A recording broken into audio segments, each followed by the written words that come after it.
Chad Moyer with you here at Husker Harvest Days in Grand Island. Now, Husker Harvest Days, there's a lot of crop inputs, crop machinery that are talked about at Husker Harvest Days. And over the years, they've incorporated more and more livestock. Chris Warner is here. Did I say that right? Yeah, you said that correctly. Chris Warner is here. He is with the Nebraska Simmental Association out of the Wilber area. You are, yep. Chris. First of all, tell me a little bit about your operation. How did you get into this cattle business? We've been raising Simmental cattle for 15 years, which is pretty junior in the organization compared to some of the counterparts in the organization. But 15 years, just intrigued about Simmental cattle. Always like the looks of them. I'm kind of a cow guy. Give me a Simmental cow any day over an Angus cow or Hereford cow. I like some bone, I like some mass, I like some structure to them, and maternal traits. I mean, people ask, well, why Simmental? Why'd you go to the Simmental breed? And I mean, I'd probably go back to centuries ago why Simmental cattle were first introduced in America. Their adaptability, there's Simmental cattle raised from Minnesota to Texas. So you want to talk about adaptability, which you look at the state of Nebraska, you never know what our environment's going to bring. Are we going to be an Oklahoma type year? Are we going to be a South Dakota type year?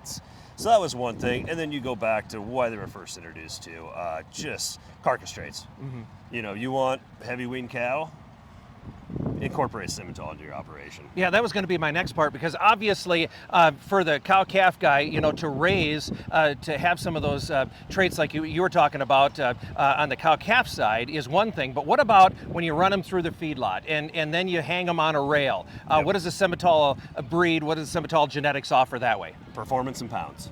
It's probably the easiest way to put it. I mean, their adaptability goes back to that. That's going to help you get through stress in a feedlot. Those cattle are going to be well adapted, especially you get crosses with Simmental on Angus, Hereford, Shars, name your breed.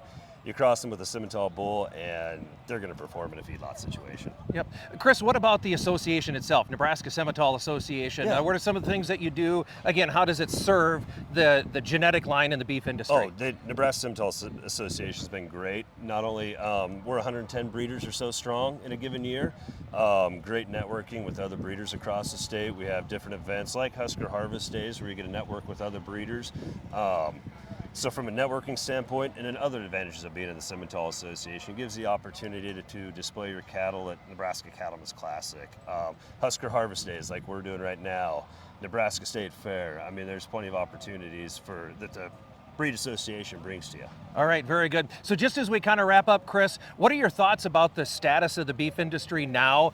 You know, it's 'cause agriculture, it's come off a little bit, right? Yep.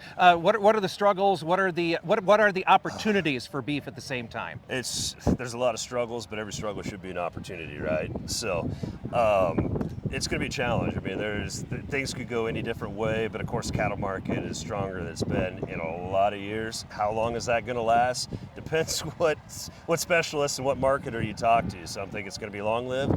Others think they're pretty bearish and could be short-lived situation. But there again, it's going to be interesting to see what the next couple of years bring in the ag industry. There you go. But it all starts on the ground with that calf and putting those genetics together, right? Yep.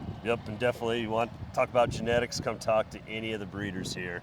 Love to sit down and talk cattle with you. All right, Chris, thanks you so much. Appreciate it. Thank you, Chad. Again, we've been visiting with Chris, Nebraska Simmental Association, again, here at Husker Harvest Days, again, kind of completing the cycle, if you will, starting with the crops, but again, integrating that important livestock segment here at Husker Harvest Days as well. Chad Moyer reporting.